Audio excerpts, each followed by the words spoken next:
for Japanese bases in the South Pacific, giant Liberator and Mitchell bombers, piloted by United States and Australian airmen, launch one of the heaviest air blows in this far-distant theater of war. Air power paving the way for United Nations infantry. 1,000-pound bombs plunging through humid tropic air to explode upon an enemy air base in a series of fantastic fire rings.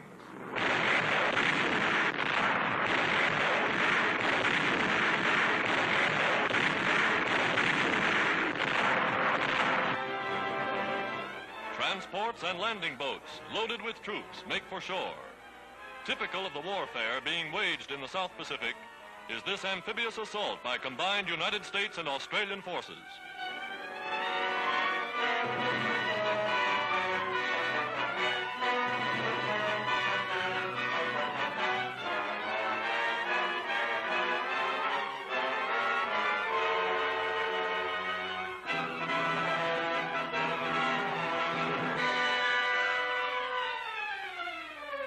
Moving in with supplies only 6 miles from a major Japanese air base, troops in the mottled green camouflage of the jungle establish another beachhead from which to dislodge the enemy.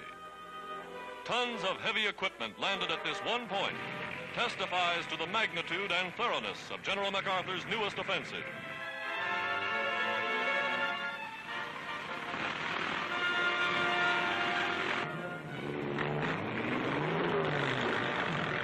As trucks rumble over roads freshly cut through the jungle, giant tractors and steam shovels are carving new aerodromes out of the wilderness.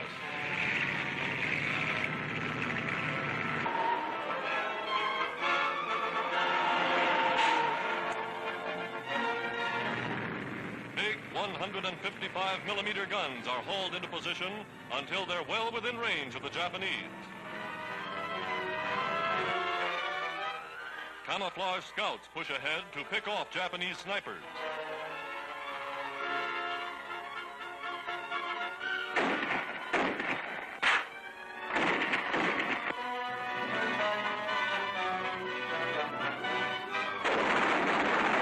This is but a sample of how American forces are fighting in the South Pacific.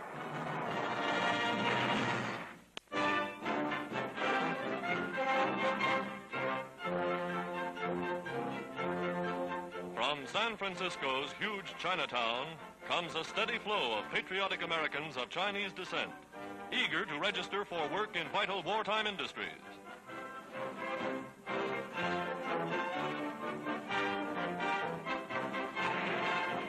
At one California shipyard, more than 500 skilled workers, men and women, are helping build the United Nations' ever-expanding merchant marine.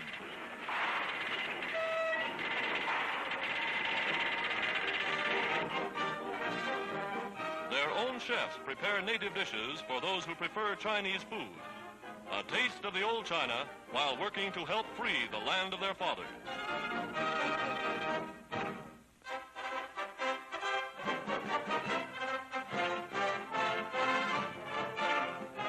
Sweden's Gunder Hagg is taking home his own camera record of his first visit to America. Scenes such as America's national sport, a big league baseball game at Boston's Fenway Park. Visiting historic shrines, the great Swedish athlete is the center of admiring youngsters. Gunder's hobby is his interest in youngsters. Training and developing boys to be outstanding athletes is his greatest ambition. Someday, he wants to establish a model sports school in his native Sweden, a school where boys can achieve true physical perfection. He plans sports arenas and dormitories to house and train the youth of his land. American youngsters get the thrill of their lives, keeping pace with the world's greatest distance runner. Here in Harvard Stadium, Gunder Hagg adds a new record to his brilliant crown. Clocked in 4 minutes, 5 3/10 seconds, the Swedish champion turns in the fastest mile ever run outdoors in America.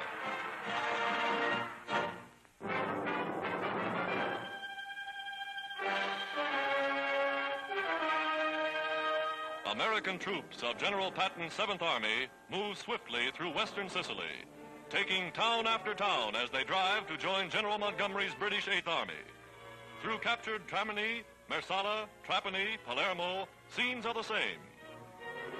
More than 50,000 Axis prisoners surrender in the first 3 weeks of the campaign. American wounded, awaiting removal to North Africa, lie shaded from the sun beneath the wings of giant air transports. Planes that ferry supplies from North Africa become flying ambulances for the return trip.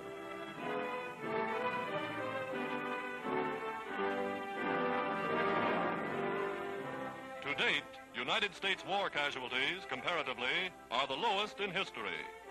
Planes like this, that rush wounded from base hospitals in the field, contribute much to that record.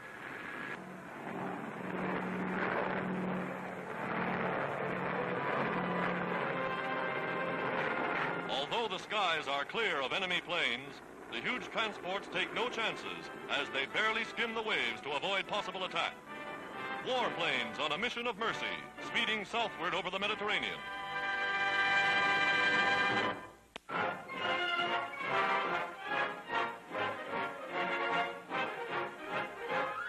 From North African bases, British and American air forces prepare for the most delicate air mission ever attempted, the bombing of Rome, capital and arsenal of Axis Italy. For weeks, crews study detailed charts of the city. Maps carefully marked are memorized. Holy shrines, churches, and hospitals are specifically designated with circles and crosses. Orders are, these non-military objectives must not be damaged, but military targets alongside must be blasted. Pilots, navigators, and bombardiers, selected for their perfect record in precision bombing, swarm over the Mediterranean. 500 huge bombers in wave after wave. Below lies Rome. The planes follow the river Tiber, winding around strategic railroad yards and war plants. The Italians have been warned by leaflets dropped from Allied planes. Now, bombs.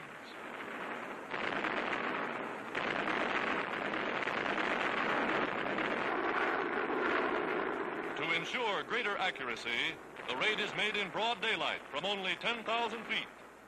And the great Axis rail yards from which troops and supplies are poured into southern Italy are blasted by overwhelming Allied air power. There is no doubt the bombing of the fascist capital hastened the fall of Benito Mussolini.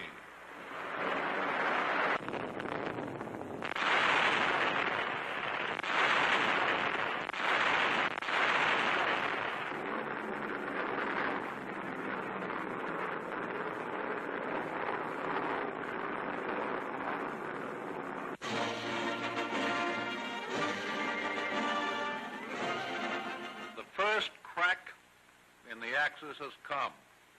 The criminal, corrupt, fascist regime in Italy is going to pieces. Mussolini came to the reluctant conclusion that the jig was up. He could see the shadow of the long arm of justice. Our terms to Italy are still the same as our terms to Germany and Japan.